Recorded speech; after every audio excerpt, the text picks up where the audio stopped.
Hi guys, this is episode 3 of Inspired by Shape. Before I begin, I want to thank everyone who's watched the first 2 episodes.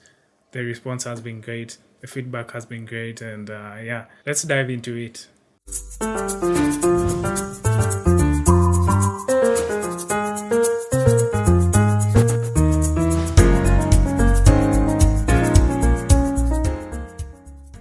Today I thought I'd do something different by taking you to the kitchen for some sweetness.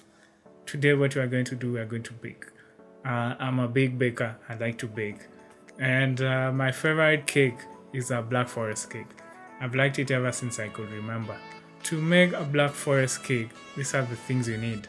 2.1 cups of all-purpose flour, 2 cups of white sugar, 3 cup quarter unsweetened cocoa powder, 1.5 teaspoons of baking soda, 1.5 teaspoons of baking powder, 3/4 teaspoon of baking soda, 3/4 teaspoon of salt, 3 eggs, 1 cup of milk, half a cup of vegetable oil, 1 tablespoon of vanilla extract, 1 cup of white sugar, 1 extra tablespoon of vanilla extract for the icing, 3 cups of heavy whipping cream, a 1/3 cup of confectioner's sugar. If you don't have confectioner's sugar, you can just use regular sugar, it will still work, or use icing sugar also.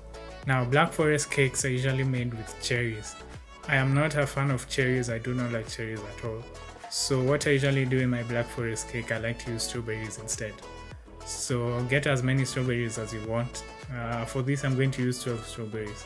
Now, before you start the process, go ahead and do 2 things. 1, preheat your oven to 350 degrees Fahrenheit. That's 175 degrees Celsius. Then get 2 baking pans about 9 inches and grease them using, I like to use butter. Another thing you also want to do is get a medium-sized bowl and put it in the fridge. We are going to use this later to make the icing. Okay, now, so in a large bowl, combine your flour, 2 cups of sugar, cocoa, baking powder, baking soda, and salt. Mix that in well, and then add your eggs, add your milk, add your oil, add your 1 tablespoon of vanilla. Beat this concoction until it's well blended. Well, beat this concoction until it becomes beat this concoction until you're satisfied with what you get. Beat this concoction well enough until everything is well mixed up. Once that is done, pour your butter into your 2 pans. Make sure they're equal and they're level, and then put them in the oven. Give them about 35 minutes for them to bake. As they bake, I tried baking and selling cakes. It was fun, I like doing it. But baking cakes, man, it takes too much time, way too much time, especially when you're making the cakes from scratch, meaning you're not using cake mixes that are already pre-done before, where you just have to mix in 1 or 2, 3 ingredients and just put it in the oven and it's fine. When you have to start from scratch, it's a whole totally different story. Doing it to orders is crazy, man, because if something goes wrong, like your cake refuses to rise, that's like a huge loss. You have to start all over again because of course you can't give your client a bad cake. At the same time, you're also dealing with deadlines, and at the same time you're also dealing with other jobs, because like I didn't used to do baking as it was like a side job.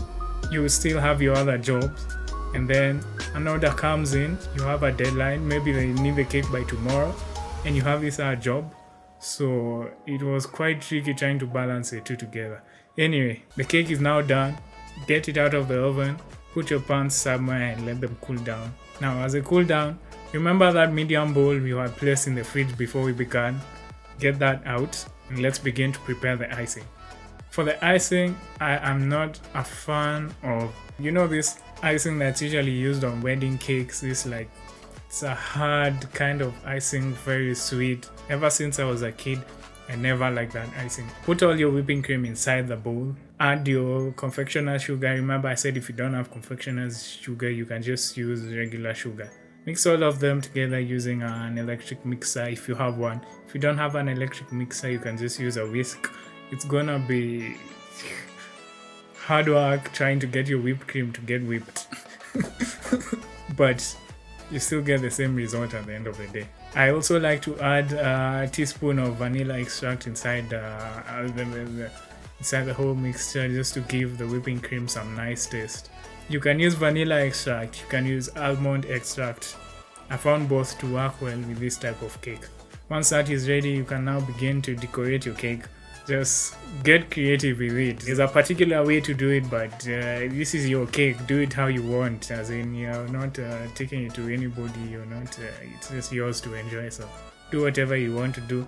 Put whatever you want to put. Personally, I like to put a layer of whipped cream between the two layers of cakes. I also like to add strawberries between the layers. And because I like strawberries so much, I also like to add strawberries on top of the cake again. And there you have it, your cake inspired by shape. If you enjoyed this video, do give it a thumbs up. Let me know if you'd like to see me prepare this actual cake using the same ingredients and the same process as I have put it in this actual video.